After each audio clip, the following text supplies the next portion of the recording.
I'm 58 years old, and I've been carrying a secret for the last 23 years that's kept me awake more nights than I can count. Behind my cabin in the Cascade Mountains of Oregon, hidden in a reinforced root cellar I built in 1998, lives a creature that's been running from something far more terrifying than itself. His name is Ezra. At least, that's what the scars on his chest spell out, carved there by something with tools and intention. He's a Bigfoot, 9 feet tall, and when I found him hiding behind my woodshed in December 2001, bleeding and starving, I thought I was saving him from the wilderness. I had no idea I was saving him from us. What he showed me over the next 2 decades, what he warned me about, changed everything I thought I knew about humanity, about science, about what we're capable of when no one's watching. This is the story of that warning, and why I'm finally breaking my silence, even though it might cost me everything. December 14th, 2001. I was 35 years old, divorced 6 months, living alone in a cabin I'd built myself on 40 acres of forest land outside of Sweet Home, Oregon. I worked as an independent timber surveyor, which meant I spent most of my time alone in the woods with a GPS unit and a notebook, mapping old-growth sections for logging companies. The solitude suited me. After my marriage to Rebecca fell apart, I'd wanted nothing more than distance from people, from complications, from anything that required me to explain myself. That Friday evening, I was splitting firewood behind the cabin when I heard something that made me stop mid-swing, breathing, heavy and labored, coming from behind my woodshed. My first thought was bear. We got them occasionally, especially this late in the season when they were desperate before hibernation. I set down the axe and grabbed the air horn I kept on my tool bench, the kind that's supposed to scare wildlife away. But as I moved around the woodshed, what I saw made me freeze with my finger on the trigger. It was crouched in the narrow space between the shed and the tree line, trying to make itself small, which was impossible because the thing was massive, 7, maybe 8 feet tall, even hunched over, dark brown fur, matted and filthy, covering a body that was unmistakably humanoid. Broad shoulders, long arms, hands with fingers, not paws. The face, God, the face. It wasn't human, but it wasn't just animal either. Flat features, pronounced brow, eyes that caught the fading daylight and reflected it back with an amber glow. Those eyes were what stopped me from running. They weren't wild or aggressive. They were terrified. We stared at each other for what felt like an eternity, but was probably only 10 seconds. I could see its chest heaving, see the way it was favoring its left side, see the dark stains in its fur that I realized with a sick feeling were blood. It was injured, badly injured, and it was watching me with an expression I recognized because I'd seen it in the mirror often enough, the look of something that had been running for too long and didn't know if it had the strength to run anymore. Jesus Christ, I whispered, more to myself than to it. The creature flinched at my voice, pressed itself harder against the shed. I should have gone inside, called someone, Fish and Wildlife, the sheriff, somebody. That would have been the rational thing to do. But I kept thinking about those eyes, about the way it was trembling despite its size, about the blood matting its fur. And I thought about something Rebecca had said during one of our last fights, when she'd accused me of being emotionally unavailable, of never letting anyone close enough to need me. You'd rather be alone than risk caring about something, she'd said. Maybe she was right. Maybe I'd spent the last 6 months proving her right, hiding in these woods, avoiding anything that required vulnerability. But standing there, looking at this impossible creature bleeding behind my woodshed, I felt something I hadn't felt in months. The pull of connection, the weight of another being's suffering, the simple human impulse to help something that needed help. I lowered the air horn slowly, set it on the ground. Okay, I said quietly. Okay, I'm not going to hurt you. But you need help, don't you? The creature didn't respond, just kept watching me with those terrified, intelligent eyes. I made a decision in that moment that would define the next 23 years of my life. I went inside, grabbed my first aid kit, some clean towels, a flashlight, and a container of leftover stew from dinner. When I came back out, I half expected it to be gone, but it was still there, still watching, still waiting to see what I would do.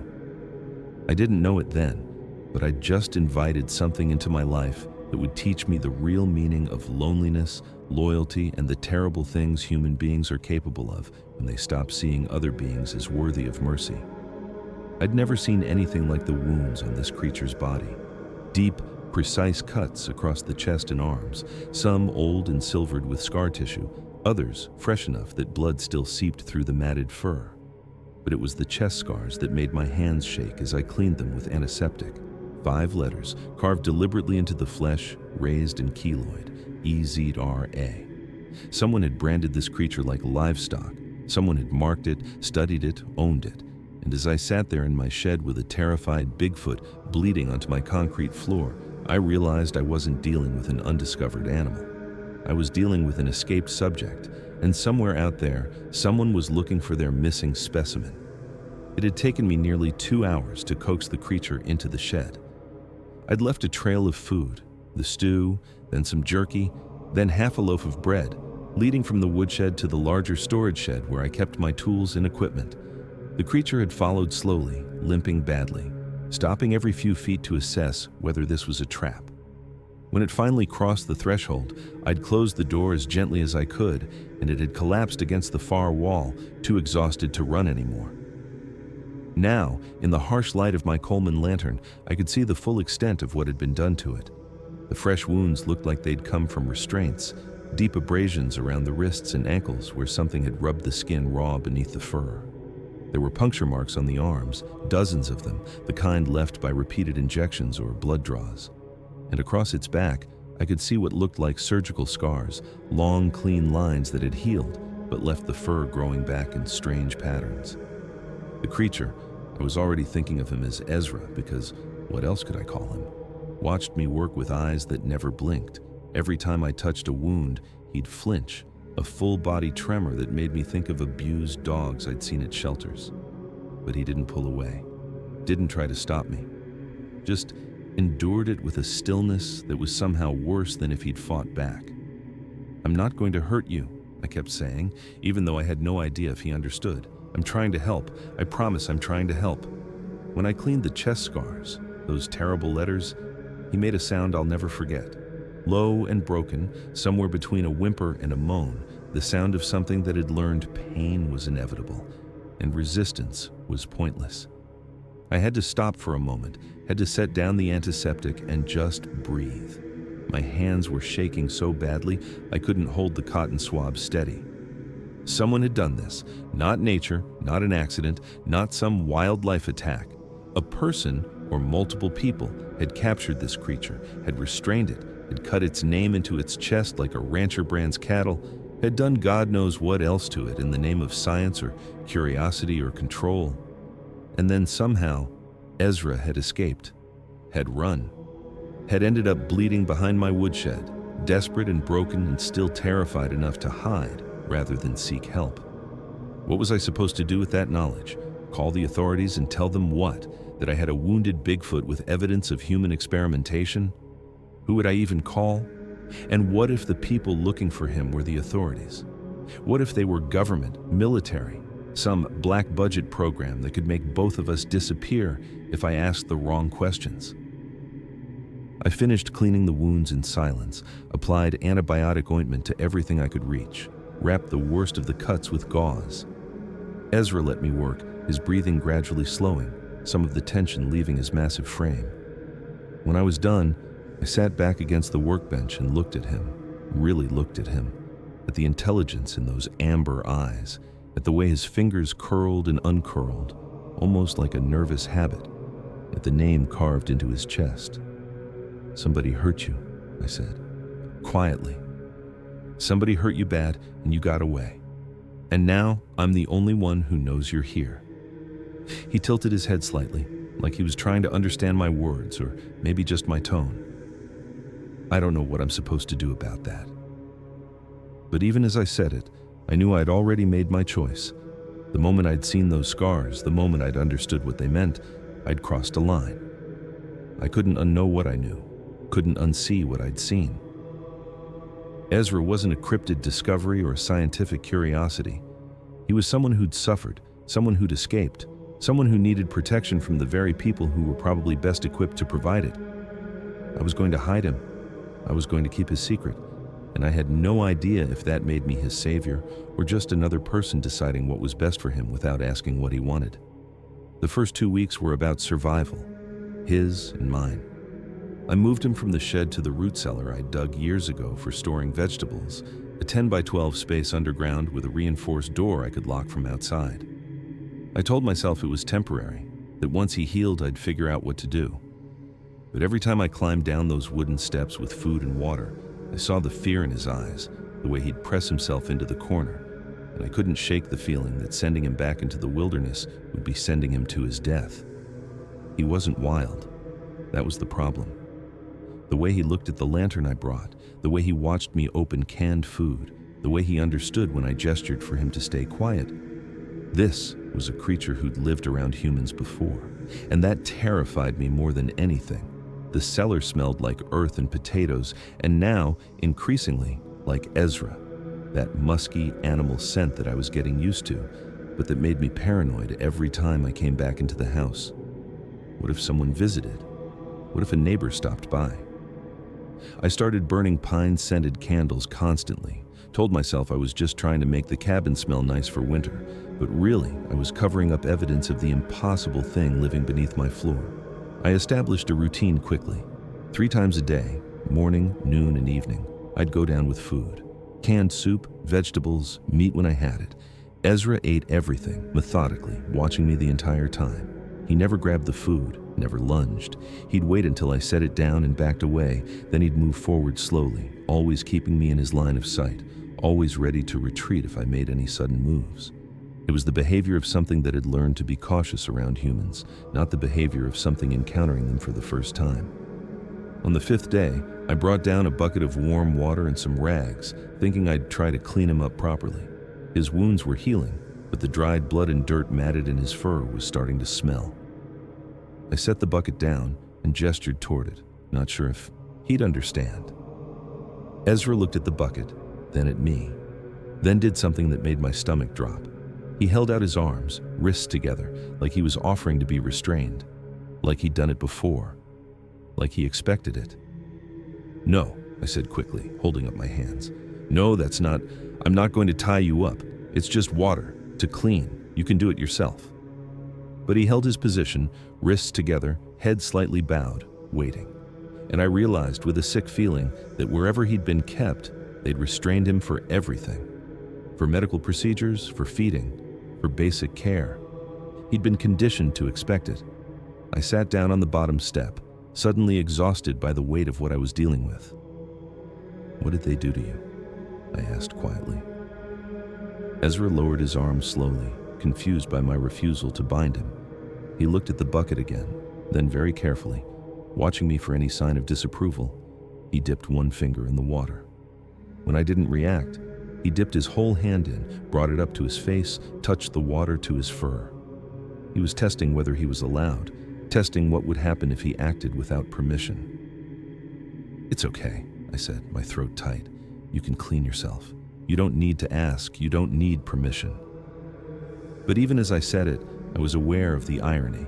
I was keeping him locked in an underground room, bringing him food on my schedule, controlling every aspect of his existence. How was I any different from whoever had carved his name into his chest?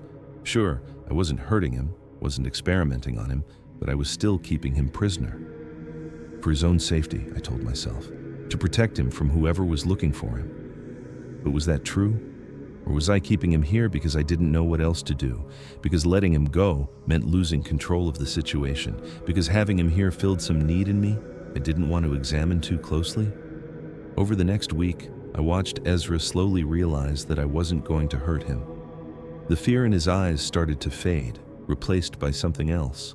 Wariness, maybe, or cautious curiosity.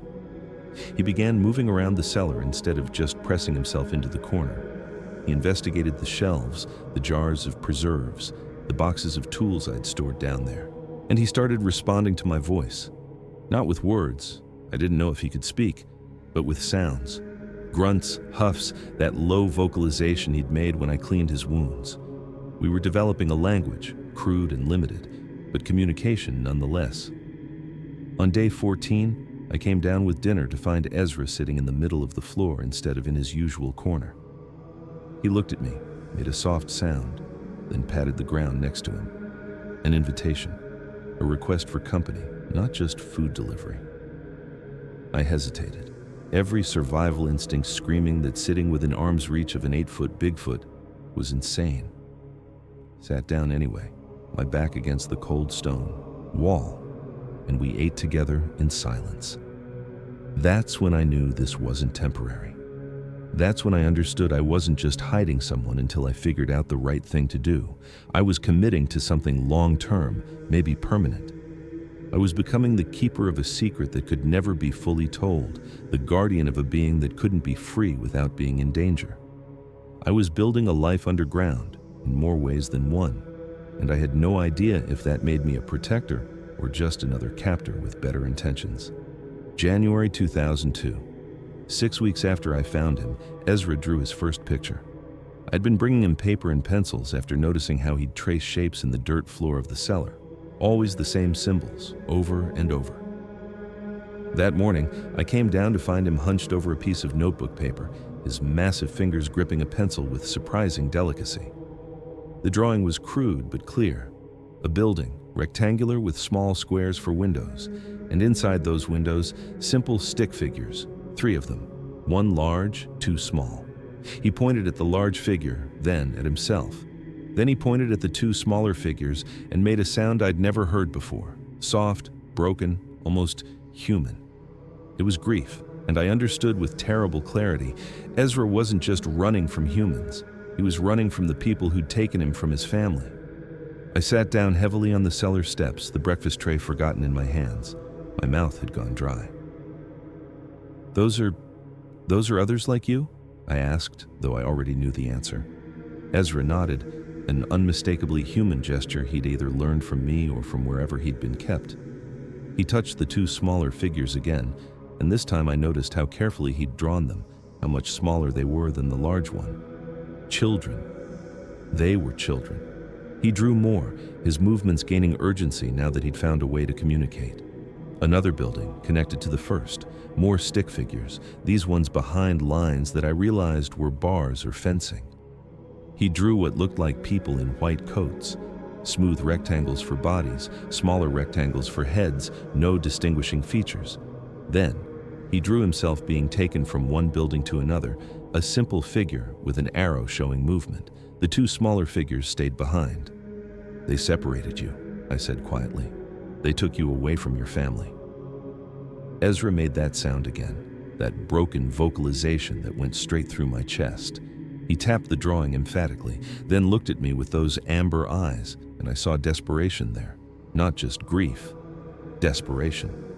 He was trying to tell me something crucial, something he'd been holding inside since I found him, because he had no way to express it. I moved closer, sat on the floor across from him. "Show me more," I said. "Show me what happened." And he did. For the next hour, Ezra filled page after page with crude drawings that told a story I wished I didn't understand. The facility, that's what it had to be, some kind of research facility. The capture, shown with stick figures being chased, surrounded, cornered, the cages or cells, small squares with figures inside.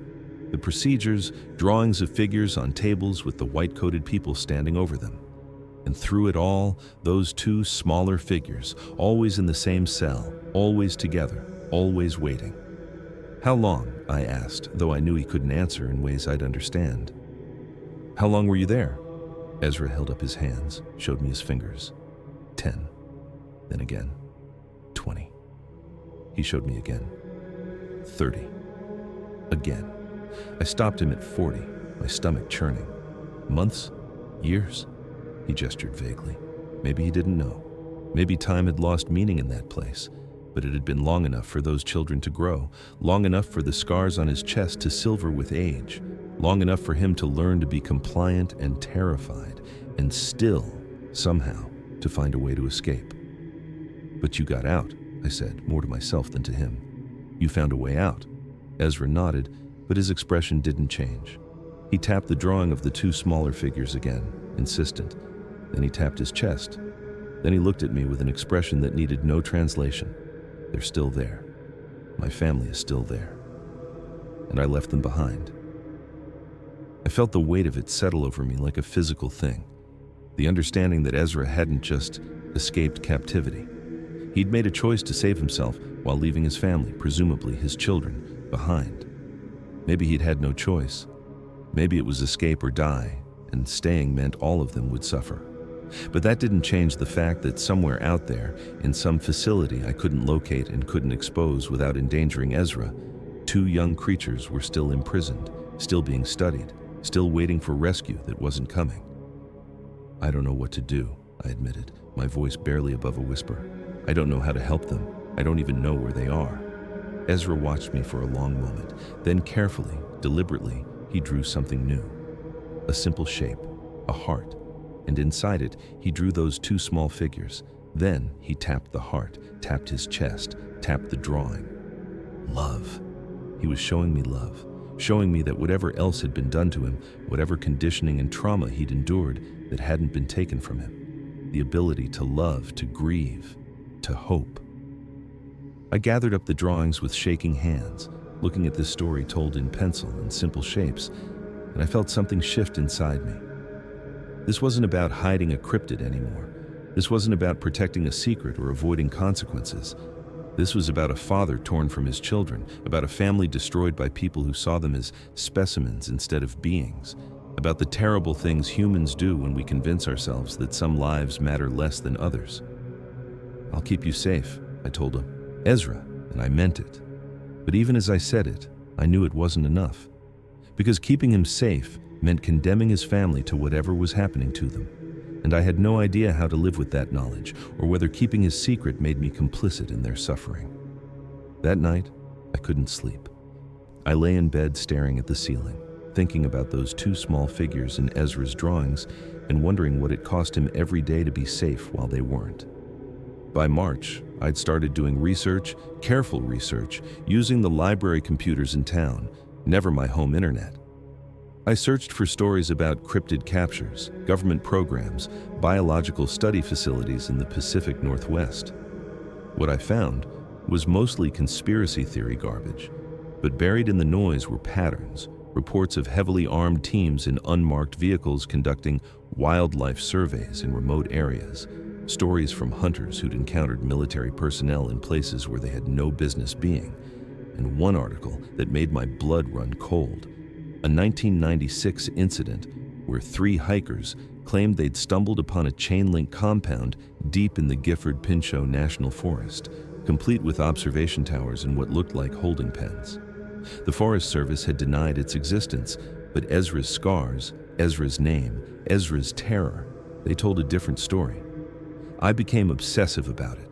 Every Tuesday and Thursday, I'd drive the 40 minutes to the Sweet Home Public Library, sign in using different names, John Smith, Robert Johnson, Michael Williams, and spend 2 hours combing through databases, forums, archived news articles.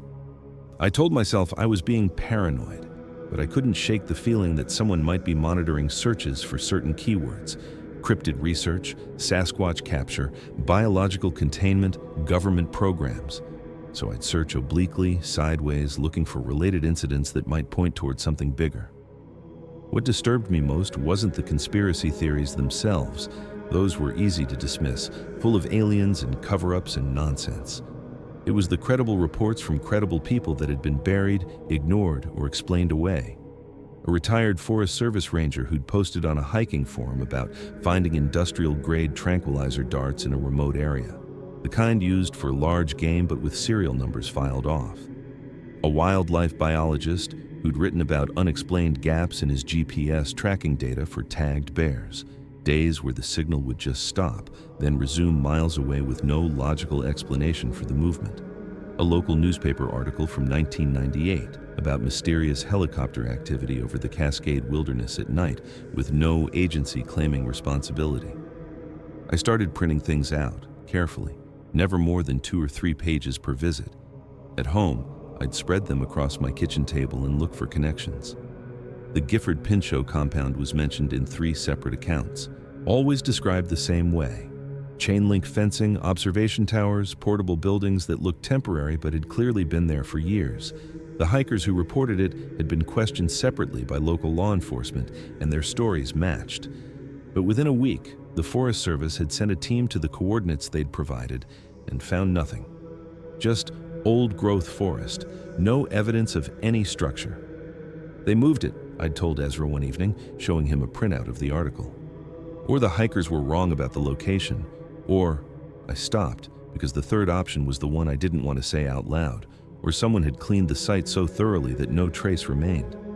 Ezra had looked at the article, at the grainy photos the hikers had managed to take, and his reaction told me everything. His whole body had gone rigid. His breathing had quickened. He'd pointed at the observation tower in the photo, then at himself, then made a gesture like he was being watched from above. He'd been there, or somewhere exactly like it. I found more. A budget document from 2000, heavily redacted, that mentioned something called the Cascade Research Initiative under the Department of the Interior, with funding allocated but no description of the research being conducted.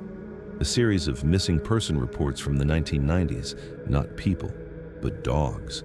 Hunting dogs, tracking dogs, gone missing in specific areas of national forest with no trace ever found. And then there was the paper.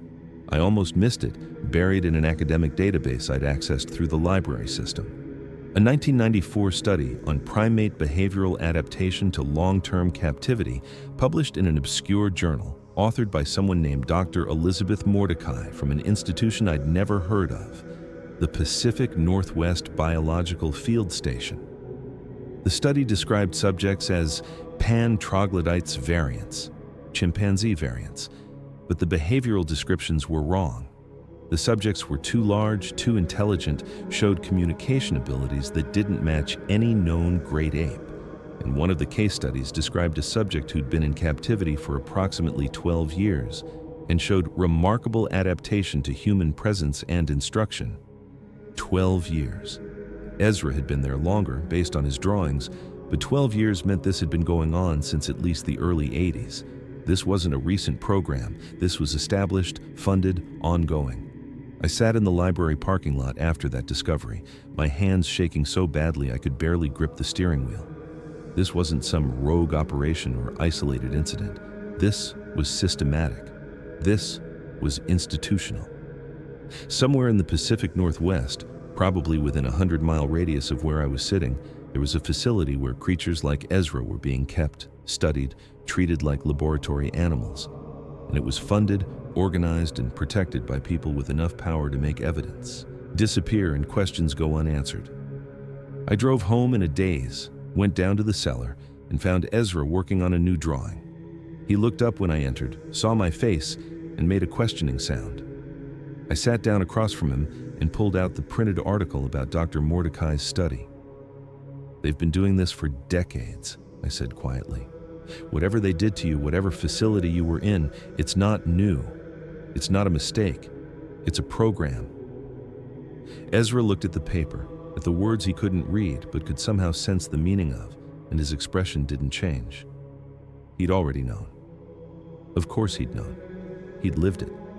What I was only beginning to understand, he'd understood the moment they'd carved his name into his chest, that he wasn't an individual to them. He was a specimen in a long-running study, one data point among many, and his escape hadn't ended the program. It had just meant they needed to catch him again or find another subject to replace him. I realized then that keeping Ezra safe wasn't just about hiding him. It was about making sure they never found him, never confirmed he'd survived, never had reason to look for him in this specific area. Because if they knew he was here, they wouldn't just take him back. They'd take him back and make sure he could never escape again, and they'd eliminate any witnesses who knew too much. I was already one of those witnesses. And I'd been leaving a digital trail every Tuesday and Thursday at the Sweet Home Public Library, searching for things that someone, somewhere, might be monitoring. I stopped going to the library after that.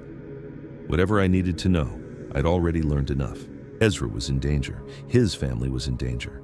And now, because of my curiosity and my need to understand, I might have put us both in even more danger than before. I'd been careful for 4 months, paranoid even, varying my routines, never buying supplies in patterns that might raise questions. But on April 3rd, 2002, at 2:47 in the morning, I woke to the sound of vehicles on my access road. 3 SUVs, black, no markings, high beams cutting through the darkness. They parked at the edge of my property line, just sitting there, engines running. I grabbed my rifle, my heart hammering, and watched through the window as 4 figures in tactical gear got out and began walking my fence line with flashlights.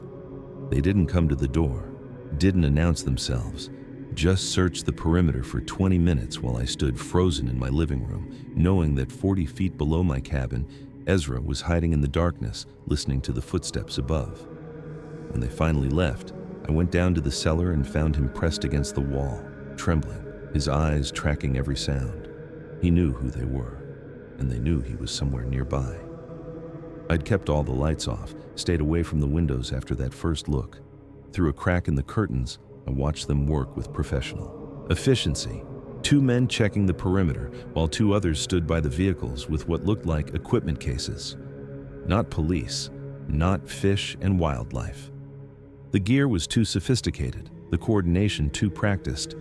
These were people who did this kind of search regularly, who knew what they were looking for and how to look for it without announcing their presence.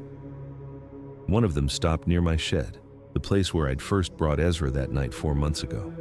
He knelt down, aimed his flashlight at the ground, seemed to be examining something. Blood, I thought with rising panic. There might still be blood traces from when I'd treated Ezra's wounds. The man pulled something from his pocket, a sample kit maybe, and scraped at the ground. Then he stood, spoke into a radio I couldn't hear, and moved on toward the woodshed. My hands were sweating on the rifle stock. Part of me wanted to go out there, confront them, ask what the hell they were doing on my property at 3 in the morning, play the outraged homeowner. But a smarter part knew that would only draw more attention, make them wonder why I was so defensive, why I was awake and armed and watching. So I stood there in the darkness of my living room and let them search, my heart rate spiking every time one of them moved closer to the cabin. At one point, one of the men, the leader I assumed from how the others deferred to him, stood about 30 feet from my front door and just looked at the cabin. Not searching, not examining, just looking, like he was memorizing it, cataloging it for future reference.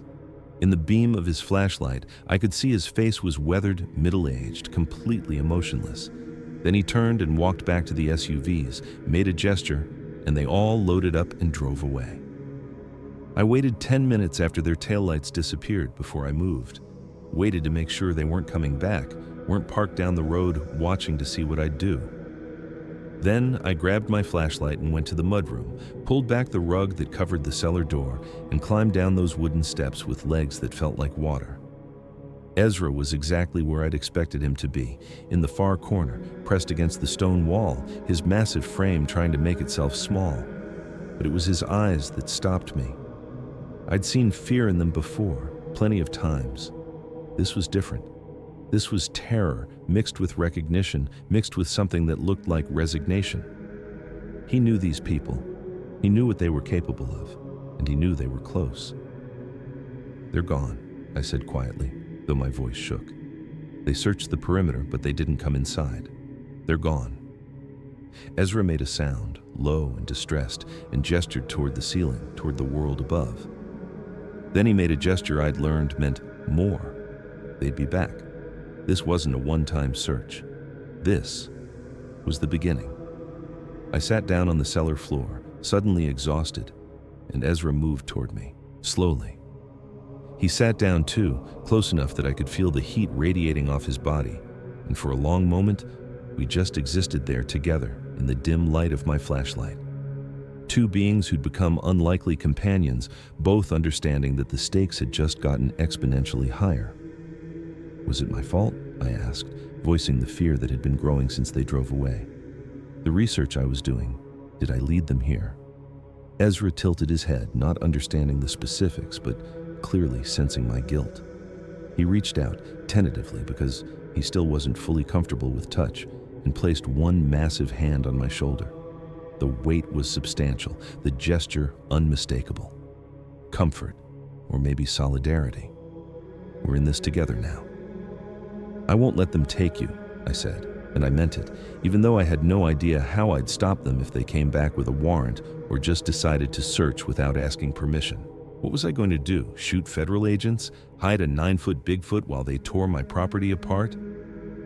I don't know how, but I won't let them take you. Ezra made a soft sound, almost like acknowledgement, but his eyes drifted back to the ceiling, to the place where footsteps had walked above us, and I knew he didn't fully believe me. How could he? He'd been taken before, had escaped once, barely, and now they were hunting him again. And this time they knew, roughly, where to look. Over the next few days, I became paranoid to the point of dysfunction. I'd check the access road constantly, jump at every sound, lie awake at night listening for vehicles. I stopped going into town except for absolute necessities. I took different routes when I did drive out. I started carrying the rifle everywhere, even just to split wood. And I began preparing for the possibility that they'd come back, not just search, but actually raid the property. I reinforced the cellar door, added a second lock. I created a hiding space within the hiding space, a false wall that Ezra could squeeze behind if someone actually came down those steps. I rehearsed what I'd say, how I'd act, what my story would be if they questioned me directly. I was a hermit, a divorced surveyor who kept to himself. I hadn't seen anything unusual. I didn't know anything about escaped research subjects. But every time I practiced those lies, I felt the weight of what I was doing. I wasn't just hiding Ezra anymore. I was actively deceiving what might be federal authorities, obstructing what they probably considered an important investigation, possibly breaking laws I didn't even know existed. And if they ever found out, when they found out, the consequences would be severe. For both of us. That night, sitting in my cabin while Ezra hid 40 feet below, I realized I'd crossed a line I couldn't uncross. I was committed now, completely. Not just to keeping a secret, but to protecting someone at any cost, even if that cost was my freedom, my safety, my entire life as I knew it. They'd come looking once. They'd come looking again. And next time, I needed to be ready for more than just a perimeter search. After that night, everything changed. I couldn't just hide Ezra anymore. I had to give him a reason to stay hidden, a reason to trust that this underground prison was better than whatever he'd escaped from. I started bringing more than food, books, though I didn't know if he could read, a radio set to classical music stations because the human voices seemed to upset him, blankets, a camp mattress, a battery-powered lantern he could control himself. And I started spending time down there, not just dropping off supplies and leaving, but sitting with him, talking to him, treating him like a person instead of a secret. It took 3 months before he'd let me sit within arm's reach, 6 months before he'd make sounds back when I spoke, a year before he touched my shoulder one evening, gentle as anything, and I understood it was gratitude. We were building something I'd never expected, not a human-animal relationship, but a friendship. The first real breakthrough came in June, about 2 months after the night they'd searched my property. I'd brought down a book, Where the Wild Things Are, of all things, something I'd found at a yard sale and bought on impulse. I didn't know if Ezra could read, didn't even know if showing him a children's book was insulting or helpful. But I sat down and started reading it out loud, pointing at the pictures as I went. Ezra watched with an intensity that made me self-conscious at first. But when I got to the part where Max sails away to where the wild things are, Ezra made a sound, not distressed but engaged. He leaned forward, touched the page where the wild things were dancing, and looked at me with something like recognition. These creatures, wild and free and together, he understood what they represented, what he'd lost. "They're like your family," I said quietly. Ezra nodded, then pointed to the wild things, then to himself, then to the 2 small figures he'd drawn months ago, his children. Then he pointed to Max, alone on his boat, and touched his own chest, separated, alone. It was the most complex idea he'd communicated yet, and I realized his understanding of language, of symbolism, was far deeper than I'd given him credit for. After that, I brought more books. Picture books mostly, but also nature magazines, National Geographic with photos of forests and mountains and open spaces. Ezra would spend hours looking at them, touching the images like he was trying to reach through the paper to the places they depicted. And slowly, carefully, he started using them to communicate more complex ideas. He'd point to a picture of a forest, then gesture upward. I want to go outside. Point to a picture of a family, then make that soft, broken sound. I miss them. By late summer, we'd developed our own language. Not words exactly, but a system of gestures, sounds, and shared understanding that let us communicate basic ideas. I'd tell him about my day, about the weather, about news from town, and he'd listen with a focus that suggested he understood more than he could express. He'd show me his drawings. He was always drawing. And I'd try to interpret what he was telling me, asking yes or no questions he could answer with nods or head shakes. The radio became important in ways I hadn't anticipated. I'd set it to the local classical station, and Ezra would sit beside it for hours, completely still, just listening. One evening in September, I came down to find him moving his hand in time with a Beethoven symphony, conducting an invisible orchestra with surprising grace. When the piece ended, he looked at me with an expression I couldn't quite read. Joy, maybe, or nostalgia, or grief for a world he could listen to but never be part of. "You like music," I said, and it wasn't a question. Ezra nodded emphatically, then made a sound, a hum, low and resonant, matching the last note of the symphony. He could carry a tune, could reproduce sounds he'd heard. I wondered if wherever he'd been kept there had been music, or if this was something innate, something that transcended species. The camp mattress changed things too. Before, Ezra had slept on the dirt floor, curled in the corner like he was trying to disappear. But once I brought down the mattress, added blankets that he could arrange however he wanted, gave him the lantern so he could control his own light, he started treating the cellar less like a cell and more like a space that belonged to him.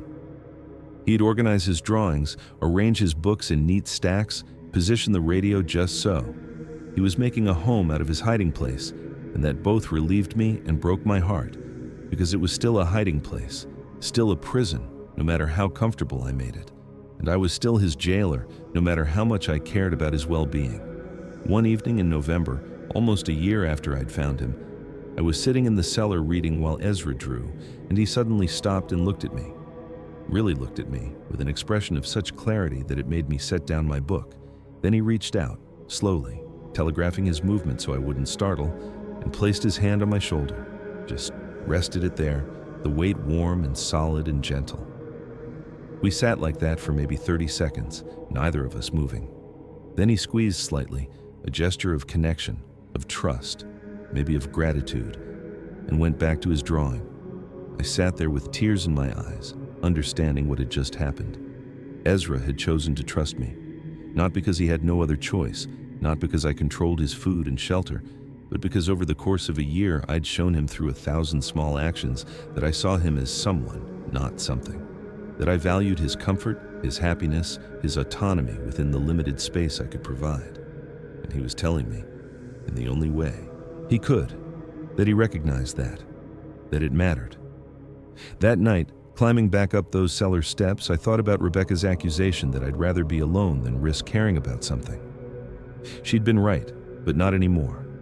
I'd built something down in that cellar, a relationship that required me to show up every day, to pay attention, to try to understand someone who couldn't speak my language, but could communicate volumes through gesture and expression. I'd learned to care about someone else's needs more than my own comfort, to sit with another being's grief and fear without trying to fix it, just bearing witness to it. But I'd also done something terrible.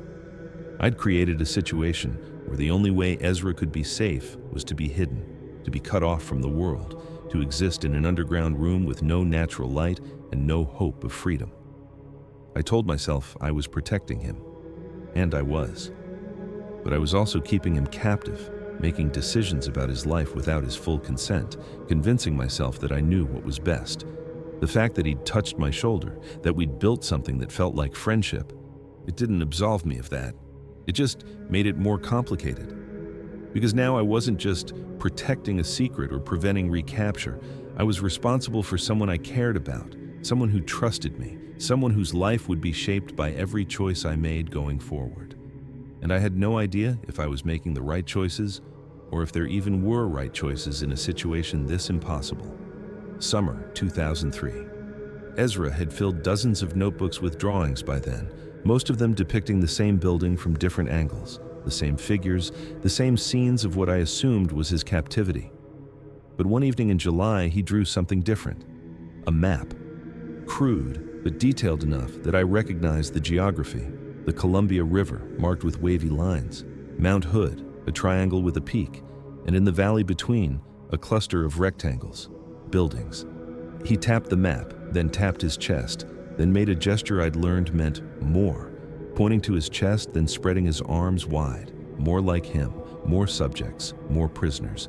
He drew stick figures, counted on his fingers, 7.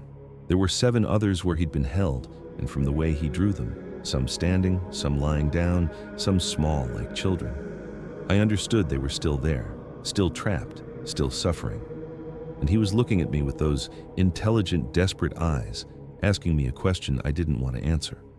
What was I going to do about it? I stared at the map, my mouth going dry.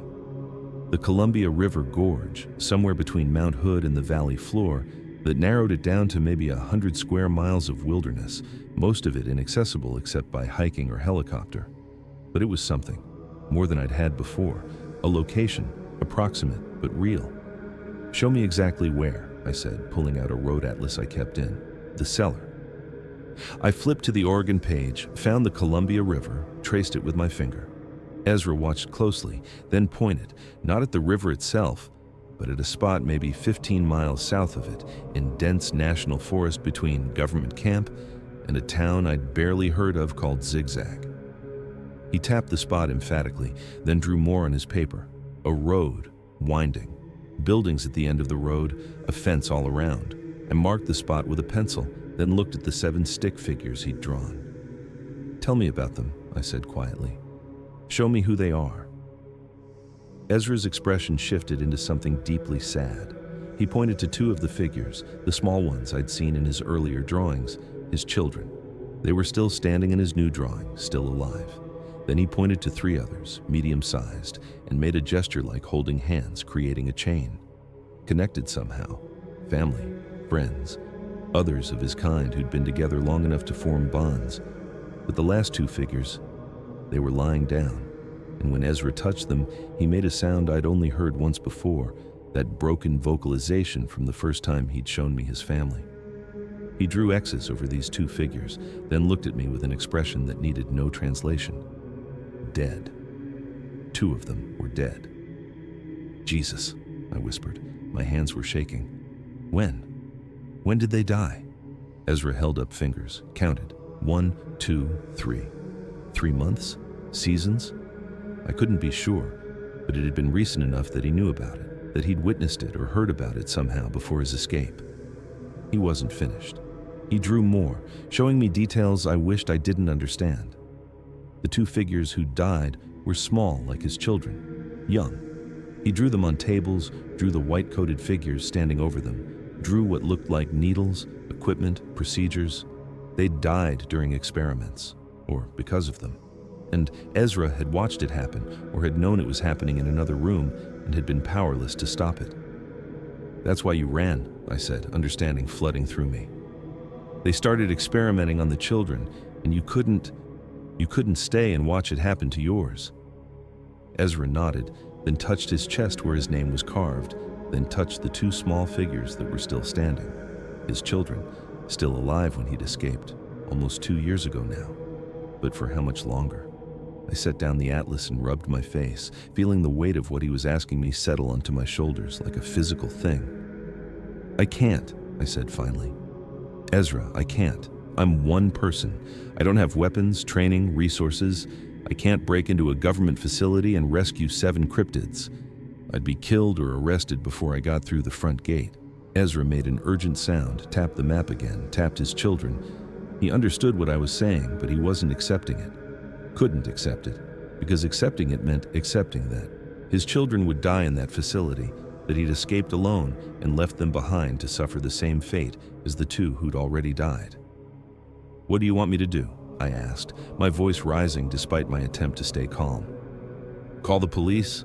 Call the FBI? Tell them there's an illegal cryptid research facility in the national forest? They'd laugh me out of the station. If they didn't arrest me for knowing too much, go to the media, they'd want proof. And getting proof means exposing you. I gestured around the cellar. Everything we've built here, keeping you safe. It all falls apart the moment I tell anyone you exist. Ezra sat back, his massive frame seeming to deflate. He looked at his drawing, at those two small figures representing his children, and I saw something in his expression that broke me. It wasn't anger at my refusal. It was understanding. He knew I was right. He knew the situation was impossible. And he knew that by escaping alone, he'd made a choice that haunted him every single day. His life for theirs. I picked up the map again, studied the location he'd marked, somewhere in the Mount Hood National Forest, probably on federal land, probably guarded and monitored and completely inaccessible to a civilian like me. Even if I could find the exact location, even if I could get past whatever security they had, what then? How do you hide 7 cryptids? How do you move them without being seen? How do you keep them safe when people with unlimited resources and no accountability are hunting them? I'm sorry, I said quietly. I'm so sorry, but I don't know how to help them without losing you. And I can't, I stopped, realizing what I was about to say. I can't lose you. When had that happened? When had keeping Ezra safe become more important to me than doing the right thing? When had I started prioritizing the one life I could protect over the 7 I couldn't? Ezra reached out and took the map from my hands. He looked at it for a long moment, then very carefully, very deliberately, he folded it and set it aside. Then he pointed at himself, then at me, then brought his hands together, the gesture we'd developed for together. We're in this together. Whatever happens, we face it together. But his eyes drifted back to that folded map, to the drawing of his children, and I knew this conversation wasn't over. It couldn't be over, because every day Ezra spent safe in my cellar was another day his children spent in captivity, another day closer to becoming 2 more stick figures with X's drawn over them. That night, I couldn't sleep. I lay in bed staring at the ceiling, thinking about those 7 beings I'd never met, would probably never meet, who were suffering while I did nothing. I thought about the moral arithmetic I was doing, weighing Ezra's safety against their rescue, deciding that one known life was worth more than 7 unknown ones, because I'd built a relationship with the one, and the others were abstract, distant, someone else's problem. But they weren't abstract to Ezra. They were his children, his community, his family. And every day I chose to do nothing. I was choosing my comfort and Ezra's safety over their lives. I was becoming complicit in their imprisonment, not through action, but through inaction, through the deliberate choice to know about suffering and turn away from it.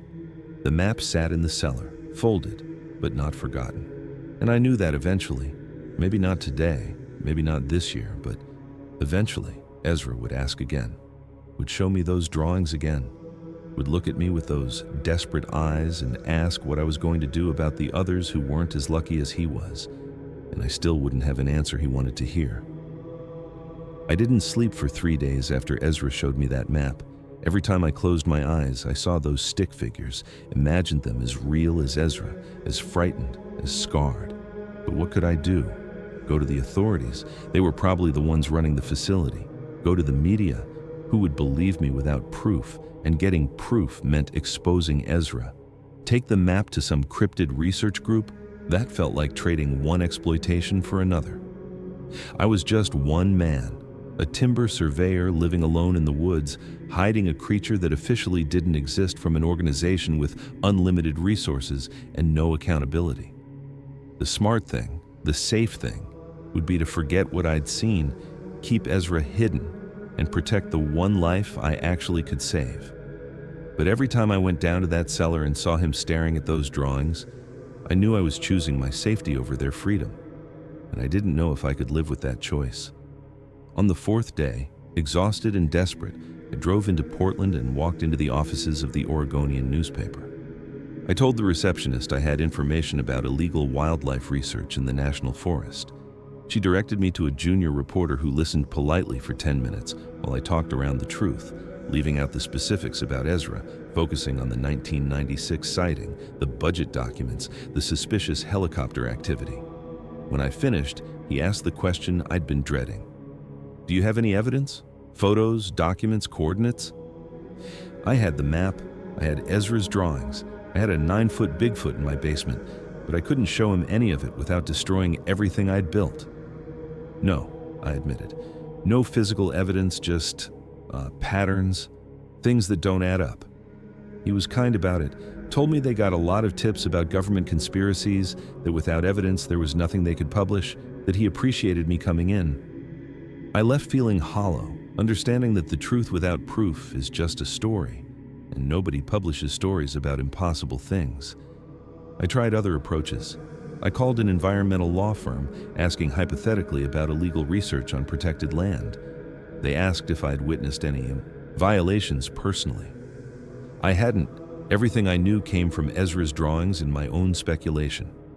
I researched animal rights organizations, cryptozoology groups, even considered reaching out to one of those conspiracy theory radio shows. But every path led to the same dead end. Without evidence, without proof, without being willing to expose Ezra, I had nothing anyone would act on. The worst part was understanding my own motivations. Was I really protecting Ezra by doing nothing? Or was I protecting myself from the consequences of action? If I exposed the facility, even anonymously, there would be investigations, questions, searches. People would look for witnesses, for sources. The black SUVs would come back to my property, and this time, they wouldn't just search the perimeter. They'd tear everything apart until they found what they were looking for. And maybe that would be worth it, if it saved 7 beings from captivity. Maybe sacrificing Ezra's safety and my own freedom would be justified if it ended their suffering. But I couldn't guarantee it would work. More likely, I'd expose Ezra, lose everything, and the facility would just relocate, bury the evidence deeper, continue their research somewhere I'd never find.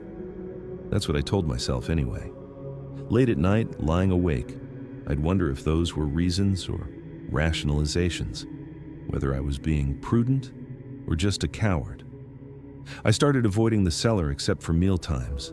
Couldn't bear to see Ezra looking at those drawings, couldn't handle the weight of his unspoken question. "Are you going to help them?"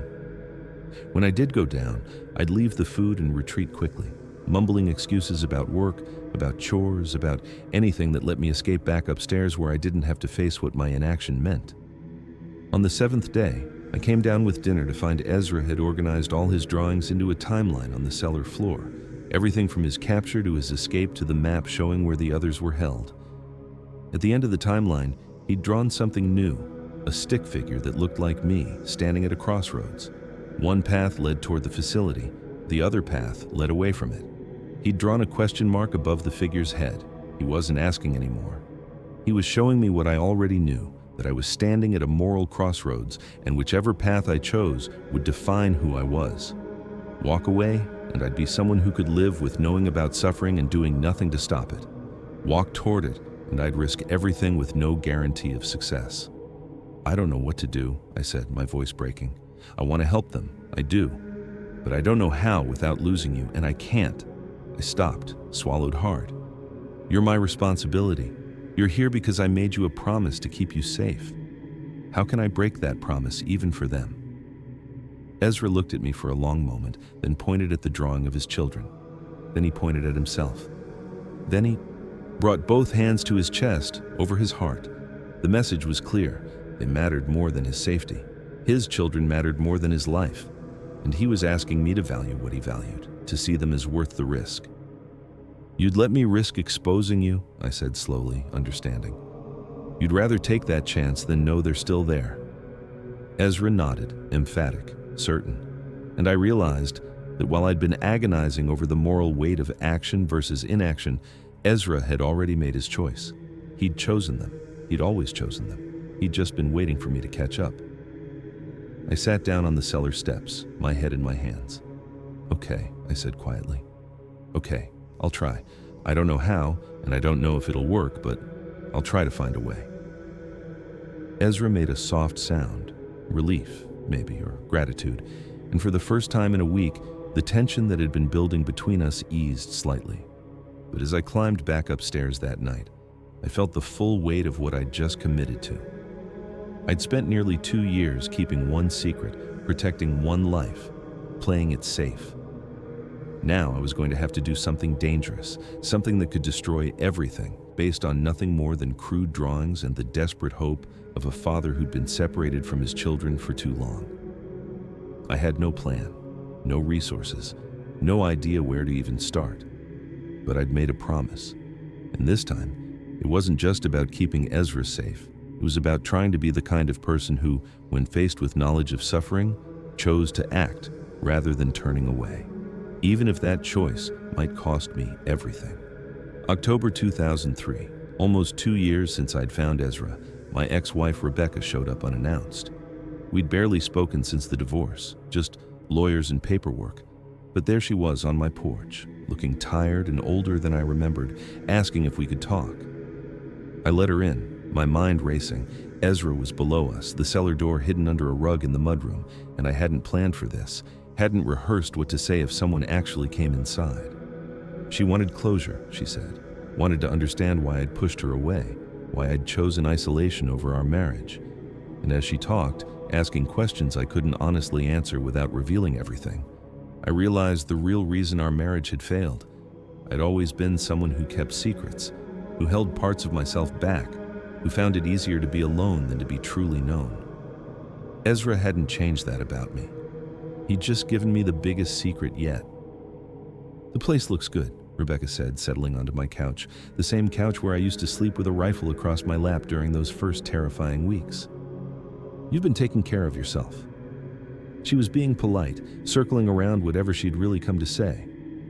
I made coffee, something to do with my hands, something to avoid eye contact, and tried not to think about the fact that Ezra was 40 feet below us, probably listening to every word through the floorboards. "I'm managing," I said, handing her a mug. The kitchen smelled like pine candles, something I'd started using obsessively to cover any trace of Ezra's scent. I wondered if Rebecca noticed, if she thought it was strange that my cabin smelled like a Christmas store in October. "I've been doing some therapy," she said after a moment, "working through things. And my therapist asked me to identify what I was still holding on to, what I needed to let go of. And I realized," she paused, choosing her words carefully, "I realized I never got an answer from you about why you pulled away, why you stopped letting me in." I sat down in the armchair across from her, my heart hammering. Below us, I heard the softest creak, Ezra shifting position maybe, or my imagination making me paranoid. "I don't know what you want me to say," I managed. "The truth would be nice." Her voice wasn't angry, just sad. "We were married for 8 years, David. And somewhere around year 5, you just checked out. Started spending more time alone, taking longer surveying jobs, building this cabin like you were planning your escape before you even filed the papers. I just want to understand what I did wrong." "You didn't do anything wrong," I said, and I meant it. Rebecca had been a good wife, patient, loving, willing to give me space when I needed it. But I'd needed too much space, had built walls she couldn't scale, had turned our marriage into an arrangement of proximity rather than intimacy. It was me. It's always been me. "But why?" she pressed. "What is it about connection that scares you so much? Because that's what it is, isn't it? You're scared of letting someone really know you." I wanted to tell her she was wrong, but I couldn't. Even sitting there, having this conversation, I was aware of the massive secret beneath my feet, the lie I was living, the parts of myself I could never share with anyone. And I realized with a sick feeling that this was who I'd always been. Even before Ezra, even during our marriage, I'd kept parts of myself hidden. Small things, thoughts I didn't share, feelings I didn't express, a whole internal world Rebecca had never been invited into. "You're right," I admitted quietly. "I don't know how to let people all the way in. I don't know if I ever did." A sound from below. Definitely movement this time. I coughed loudly, hoping to cover it, then added, "I'm sorry. I'm sorry I couldn't be what you needed." Rebecca looked at me for a long moment, and I saw something in her expression shift. Not forgiveness exactly, but understanding maybe. "Are you happy here?" she asked. "Living alone, cut off from everyone?" I I thought about Ezra in the cellar, about our strange companionship, about the hours we spent together in silence or simple communication, about how I'd learned to read his expressions, anticipate his needs, sit with his grief without trying to fix it. I thought about how I checked on him 3 times a day, brought him books and music, taught him chess, and watched him beat me with disturbing regularity. About how his presence had given my isolation purpose, had transformed loneliness into something that felt almost like chosen solitude.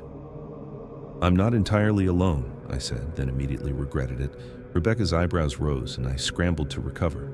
"I mean, I have neighbors, people in town. It's not like I'm completely cut off." "But you don't let them in either," she said gently. "Do you? You're friendly but distant, present but unavailable. That's always been your way." She set down her coffee mug and stood up. "I should go. I didn't come here to make you feel bad. I needed to hear you say it wasn't my fault, that I didn't fail at something I could have fixed." "You didn't," I said, standing too. "Rebecca, I swear you didn't fail. I stopped, searched for words that were true, but not too true. I'm just not built for the kind of closeness most people need, and that's not fair to anyone who tries to get close to me." She nodded, moved toward the door, then paused. "You know what's sad?" she said quietly.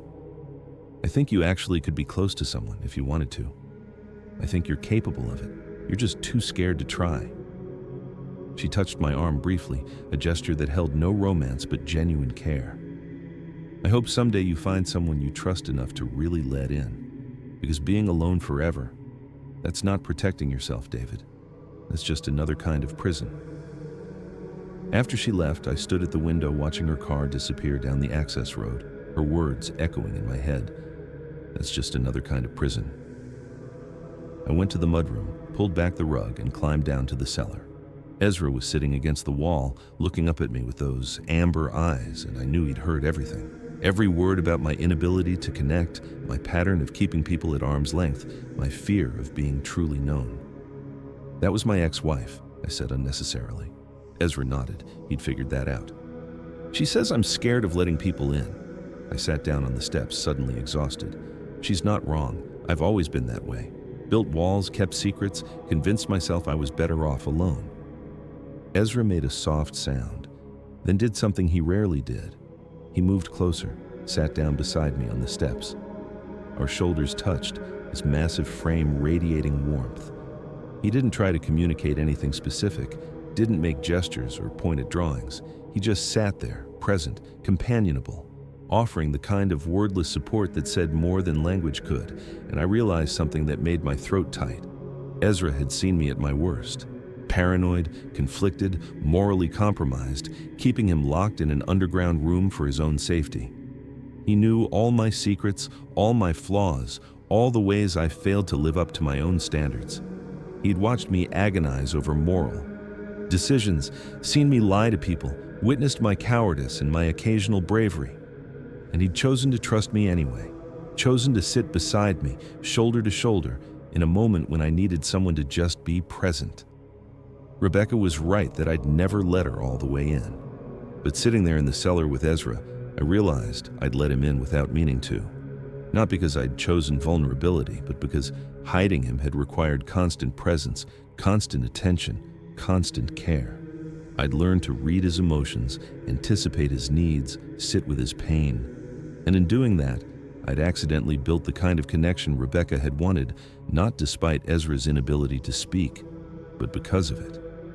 Without words, there was no hiding, just presence, action, shared experience. "She's right about the prison thing too," I admitted quietly. "I keep you locked down here to keep you safe. But I've been keeping myself locked up my whole life, and there's no good reason for that." Ezra tilted his head, listening. "Maybe that's why I understand you, why this works. We're both hiding from things that scare us, both cut off from the world in different ways." That night after Rebecca left, I thought about what she'd shown me. I was 41 years old, living alone in the woods, keeping the biggest secret imaginable, having the most important relationship of my life with a being who couldn't speak my language. And somehow, despite all the ways it was wrong and complicated, It was the most honest relationship I'd ever had. Because you can't hide from someone who lives beneath your floor, who watches you make moral decisions in real time. Ezra knew me better than Rebecca ever had, not because I'd chosen to reveal myself, but because circumstances had made hiding impossible. Rebecca's visit had shown me something uncomfortable, that even now I was still choosing isolation, still building my life around secrecy rather than connection. It was November 2003 when Ezra finally showed me what he'd been building toward. I found every drawing he'd ever made spread across the cellar floor in a timeline. The facility, his capture, the experiments. But at the end, something new. Human figures lying down, others in protective suits standing over them. Cities represented by rectangles, each marked with an X. He wrote in painstaking letters, "Sick. They make sick." My legs went weak. I sat down hard, surrounded by years of documented trauma. "No," I said, "they were studying you, but not..." I stopped, looked again. The protective suits, the sick humans, the cities marked for death. Ezra drew faster, desperate to make me understand. Himself on a table, needles going into his arm, himself sick. White-coated figures taking blood samples while he was infected. The same process repeated with other cryptid figures. Then, the worst part. A needle being filled with blood from a sick cryptid, then approaching a human figure. "Biological warfare research," I whispered. "They were testing how diseases mutate between species." Ezra pointed at sick, then at the cities, then made a scattering gesture, spreading, releasing. He'd seen something that made him certain this wasn't theoretical. This was preparation. "When?" I demanded. Ezra held up fingers. 6 months before his escape. "September 2001, I said, understanding. "After 9/11, after the anthrax letters, that's when they ramped up." He nodded, and I saw he'd made the same connection. After that revelation, I became obsessed. I spent weeks researching biological warfare programs, gain-of-function research, pandemic preparedness. I drove to different internet cafes, paying cash, using fake names. I learned about Project 112, Fort Detrick, Tuskegee, Unit 731, about how far governments would go in the name of national defense. I found a 1999 paper about novel primate retroviruses with potential for cross-species transmission by Dr. Elizabeth Mordecai, working for the Pacific Northwest Biological Research Consortium, the same name from that budget document. Then, a 2000 grant proposal for studying novel immunological responses in divergent primate populations. A 2001 environmental impact assessment for temporary research structures in Mount Hood National Forest, withdrawn before completion. Budget funding that jumped 400% after September 11th. Then, I found something that made my blood run cold. A news article from October 2002 about a mysterious illness in Zigzag, the same town near where Ezra had marked the facility. 7 people with an unidentified flu-like illness, all recovered. CDC investigated, found nothing definitive. "Did they do this?" I asked Ezra, hands shaking. He covered his face, then drew frantically. The facility, self-escaping, scientists panicking, then deliberately infecting someone to test transmission in a real population. They'd used his escape as a field test. By January 2004, I was paralyzed by what I knew. If Ezra was right, keeping quiet made me complicit. But exposing it meant exposing him, risking everything. I spent nights in the cellar asking questions he couldn't fully answer. Had he witnessed releases or just preparations? Were the sick humans memory or prediction? I stopped sleeping, wrote letters I never sent, burned them in the wood stove. I contacted a journalist through encrypted email, but couldn't provide the verifiable sources she needed.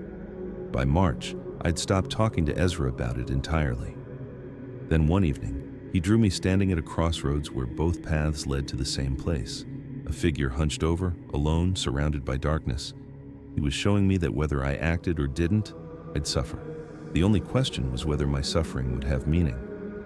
"I've been a coward," I admitted, hiding behind practical concerns when really I've just been scared. Ezra reached out, placed his hand on my shoulder. Permission.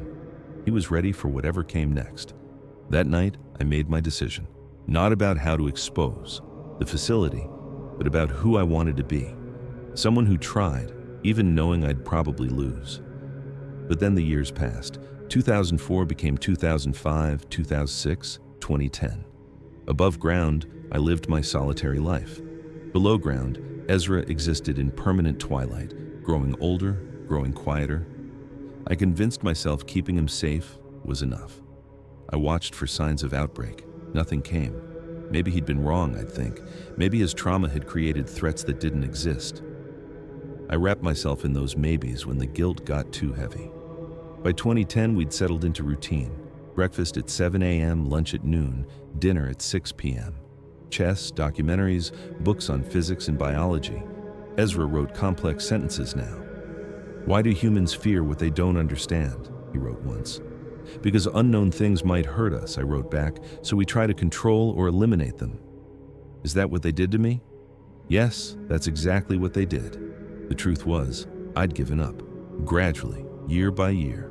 Stopped researching around 2007, stopped checking for news. Having a Bigfoot in my cellar became just part of my routine.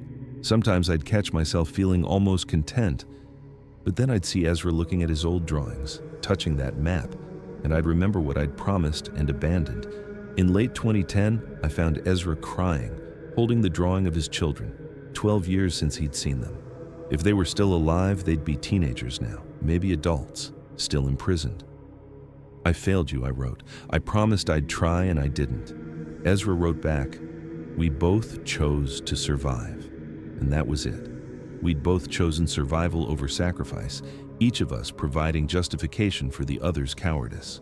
By 2015, 14 years underground. I watched him move more slowly, saw gray spreading through his fur. He was aging in captivity, just like in the facility. The only difference was I cared about him. "Do you hate me?" I wrote. "No, but I hate what we became." The years kept passing. 2016, 2017, 2018.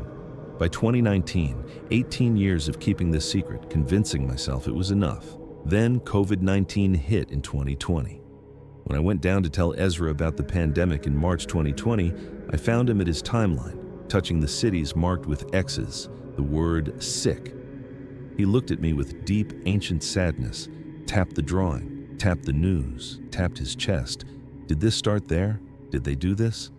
I spent 3 weeks researching COVID's origins. No obvious connection to Oregon or the facility.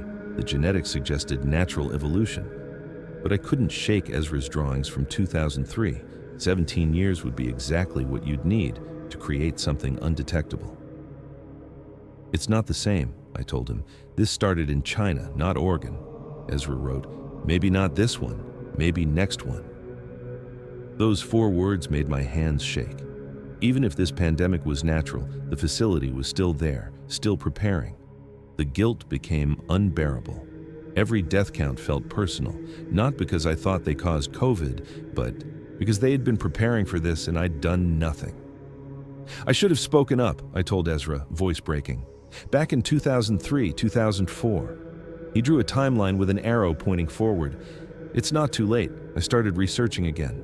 Found billions in new funding for pandemic preparedness and biological threat assessment. The Pacific Northwest Biological Research Consortium, still operating, budget quadrupled in 2020. "You were trying to warn me," I said quietly, and I didn't listen. The pandemic had broken something in both of us, the comfortable complacency we'd built over 19 years.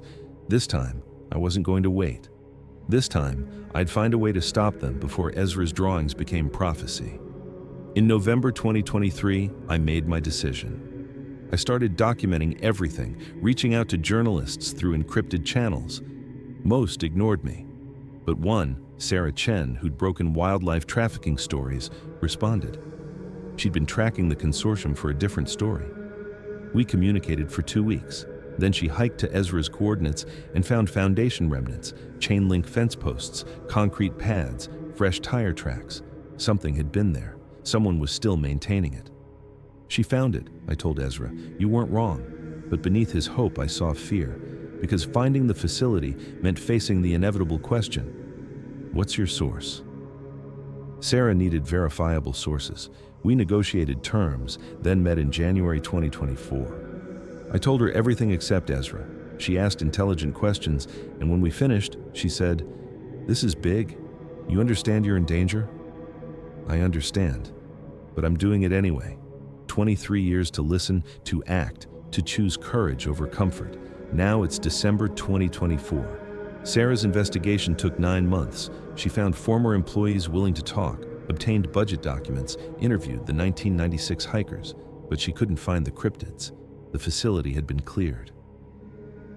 "I can't prove they were using cryptids," she said in October. "Without physical evidence, the story might not be strong enough." That's when I made my final decision. I have physical evidence. One of the subjects has been living with me since 2001. I spent the next month preparing Ezra. When I explained what going public meant, he wrote, "I lived in a cage for 12 years. I lived in your cellar for 23. Either way, I'm not free. But maybe my children can be." 3 weeks ago, Sarah photographed Ezra's scars, interviewed him through written questions, documented his timeline. Watching strangers see him for the first time, their faces going from skepticism to horror, I understood what we were unleashing. The story publishes tomorrow. Tonight, we're sitting in the living room, not the cellar, because if these are our last hours of peace, I want him to have windows, space, dignity. "Are you scared?" I ask. He nods, but also ready. "I'm sorry it took so long. 23 years. You kept me alive. That was brave too. But keeping him alive while others suffered, was that bravery or self-preservation disguised as protection? What do you think happened to them? Your children?" Ezra looks at his old drawing, at the 7 stick figures from 21 years ago. "I hope, but I don't know. That's why we have to try. Hope. After 12 years of captivity, 23 years underground, all the trauma and loss, he still had hope. Tomorrow, Sarah's story breaks. By noon, international news. By evening, calls for investigations or armed personnel on my property. Ezra will be protected as evidence or seized as contraband.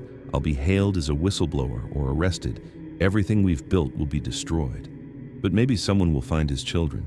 Maybe someone will hold accountable those who imprisoned sentient beings for national security. Or maybe none of that will happen. Maybe this will be dismissed as an elaborate hoax. Either way, I'll know I finally tried. Whatever happens tomorrow, I say, you changed my life. You taught me about courage and sacrifice and what it means to really care about someone. Ezra squeezes my shoulder, then writes, "We did it together. That's what matters." The sun sets over the Cascades. Ezra watches. Maybe his last sunset is a hidden being. Maybe his first is evidence that will change humanity's understanding of what exists in our forests. Tomorrow, the world learns about Ezra, about the facility, about what humanity is capable of when we decide some beings matter less than others. Tomorrow, we face whatever consequences come from choosing truth over safety. But tonight, we're just 2 beings who've lived too long with secrets, sitting together in twilight, hoping the price we're about to pay will be worth what we're trying to stop. The story publishes at dawn. By the time you're reading this, you'll know whether I was right to break my silence, whether Ezra's warning was justified, whether the facility still exists, or you'll know I exposed the biggest secret of my life for nothing. Either way, the silence is broken. The truth is about to come out. And after 23 years of hiding, of choosing safety over courage, I'm finally ready to face whatever comes next, even if it costs me everything. Because that's what Ezra taught me. Some things are worth more than safety. Some beings are worth more than comfort. Some truths are worth dying for. I'd spent 23 years learning that lesson too slowly, too late. But maybe not too late to matter. We'll find out tomorrow.